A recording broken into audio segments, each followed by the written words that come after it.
All right, Tulsi Kratz, Bernie Kratz, no Kratz. I like the no Krat. I'm a no Krat. Welcome. I'm Dave. I am the Radical Independent, and by the way, you are too. If you're watching this, you're hopelessly radical, and thank you. I'm actually not that radical of a guy. I have a family. I live out in the woods, kind of, in Florida, and I enjoy my life. I'm kind of an optimist. I don't wake up in the morning with Trump derangement syndrome. I used to support Trump, by the way. I don't support Donald Trump because I realized he's just another corporatist with a big mouth, and I realized that about 6 to 8 months ago. And this woman showed up, and she stole my heart, at least in the sense... And by the way, when I say she stole my heart, please don't start with, oh, see, he's a cultist. He's a Tulsi cultist. No. You know how she stole my heart? All right, she used policy. She used integrity. She used love. I mean, imagine running your campaign on love and service above self. Okay, these aren't concepts that really are political anymore. They're just words. They're just talking points. But for Tulsi Gabbard, this is a lifestyle. So Tulsi puts out this video. And I gotta tell you, there'll be a lot of people, just political onlookers, who do their Monday morning quarterbacking, people who have progressive channels, who jump off the Tulsi train because, again, and I'll keep saying this, because they don't even know what's in a bill. They don't even know what's in Bernie Sanders' Medicare for All bill. And I'll keep saying it until somebody finally says, you know what? I read the bill and Tulsi's bill is just as good, if not better. Just say it. Just say it. Say that you don't like the word choice because it offends you. All right? It's not a game changer. It's not a reason to stop supporting a candidate. And I know 2 commentators who've done this so far, and others who've raised some serious concerns. Look, Tulsi is the only one with integrity running in the Democratic Party. She's the only one. We get Tulsi Gabbard, or on the flip side of Tulsi, we get Tom Steyer, who, by the way, I would be, if you're covering this primary, you need to be very afraid of Tom Steyer, and you need to start taking him seriously. I hate to say it. All right, so here's the video in its entirety. It's 1 minute and 46 seconds, and I'm going to say this, Tulsi Gabbard. If you run as an independent or a Green Party person, because I think that's probably the best fit for you, and Jill Stein said that you should consider it. I don't care if you get 5%, 10%, whatever percent of the vote. If your name is on the ballot in all 50 states, and I'm not sure it will be, but if it could be, and you're running against Donald Trump and the corporate schmuck over in the Democratic Party, because that's what you're going to get, whether it's Elizabeth Warren, whether it's Joe Biden. Poor Bernie, I think, has really been hurt by his health issues. There is an opening here, folks. And I think it's time to build a long-term movement. But let's hear what Tulsi has to say, because this video actually really surprised me, because she's in the next debate. But listen to what she has to say. I want to thank all of you so much for your support. I need to share something with you that's very important. There are so many of you who I've had the opportunity to meet in Iowa and New Hampshire who've expressed to me how frustrated you are that the DNC and the corporate media are essentially trying to usurp your role as voters in choosing who our Democratic nominee will be. I share your concerns, and I'm sure that all of our supporters throughout the country do as well. Now, the 2016 Democratic primary election was rigged by the DNC and their partners in the corporate media against Bernie Sanders. In this 2020 election, the DNC and the corporate media are rigging the election again, but This time it's against the American people in the early voting states of Iowa, New Hampshire, South Carolina, and Nevada. They're attempting to replace the roles of voters in the early states using polling and other arbitrary methods, which are not transparent or democratic, and they're holding so-called debates, which really are not debates at all, but rather commercialized reality television meant to entertain rather than to inform or enlighten. So in short, the DNC and the corporate media are trying to hijack the entire election process. All right, so when she said that, I thought of what Chris Hedges said about how we don't have political parties. We just have one party, the corporate party. And that corporate party works in tandem, right alongside with the mainstream media, outlets like CNN and MSNBC. They don't only just manufacture consent, they kind of manufacture a false reality. I mean, if they tell you Elizabeth Warren, she is the candidate to beat now, you're hearing it and seeing it, how is that even true? Joe Biden has like a 30-point lead or something like that in South Carolina. I mean, delegates will add up in states that Elizabeth Warren isn't winning. And imagine having a corporate showdown at the DNC between 2 or 3 different corporatists. And again, please don't discount the reality of Tom Steyer. Just don't do it. And he is probably the most dangerous candidate running. I think he's even more dangerous than Joe Biden. I really do. A billionaire hedge fund manager trying to buy his way to the top and running on the idea that people need to be outraged every moment of their lives that Donald Trump is president and truly not be able to function, therefore give all your money to Tom Steyer to stop this madness. Of course, he supports the impeachment process because, again, that will distract from more military intervention, more shenanigans on Wall Street. You can go on and on. All the things that this guy wants to keep as part of the status quo. So, as much as it's politically not a savvy move maybe to not be in a debate that you worked very hard to get into. By the way, she's right about all the polling numbers and stuff. It's just all arbitrary. And it doesn't have, it's very random. It doesn't have any solid methodology. And the fact that you're just using this, you couldn't use just fundraising. You had to use polling. And then you had to use fundraising and polling, and then it had to be certain polls. So anyway, let's hear the end of what Tulsi has to say here. So in order to bring attention to this serious threat to our democracy and to ensure that your voice is heard, I'm seriously considering boycotting the next debate on October 15th. I'm going to announce my decision within the next few days. But I just want to say with my deepest and warmest aloha, thank you all again for your support. Okay, so she announces that she's thinking about boycotting. And then what is very interesting is she almost does a little farewell. Thank you for your support. Because she knows if she boycotts this debate, I think that this way of getting the nomination for her is effectively over. I mean, yeah, she can go to the convention. You think they're going to give her time to speak at the convention?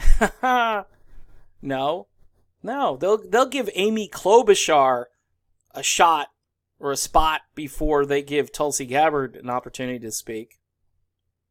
Please, Tulsi's sister, whoever's watching these videos, Tulsi's campaign guy, who I'm friends with over on Twitter, or he follows me, I follow him. Please, oh please, think about the Green Party.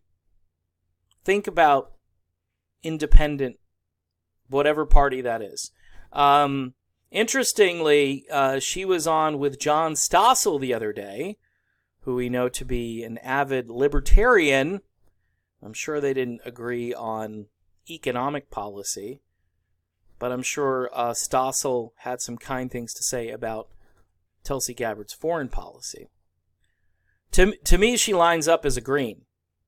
A more sensible Green, somebody who could bring working class voters in, somebody who could really highlight what our foreign policy is doing as far as the damage it's doing to our infrastructure, to our own economic existence. Again, you can't have a perpetual wartime-based economy and expect that to essentially keep the country going. I believe that Tulsi Gabbard would be able to articulate these messages more effectively if she could break away from this nightmare, which is the DNC. Again, you can't have a revolution in a counter-revolutionary party. I mean, you think Elizabeth Warren is your revolution? Just more tribal BS. You replace a corporatist president. You don't like the guy because you don't like the way he tweets. He's uncouth. You know, why do you think all those people, by the way, wore the badge deplorable? They wore it with honor because they knew they weren't part of the inside establishment. They were the outcasts. Now, those people voted for Trump thinking that Trump was going to make their lives better. I don't know. You'd have to ask them if their lives are better.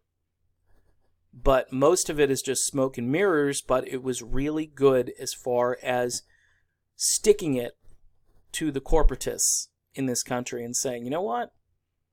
We don't have to do it this way. We have to start somewhere. I keep saying this over and over again.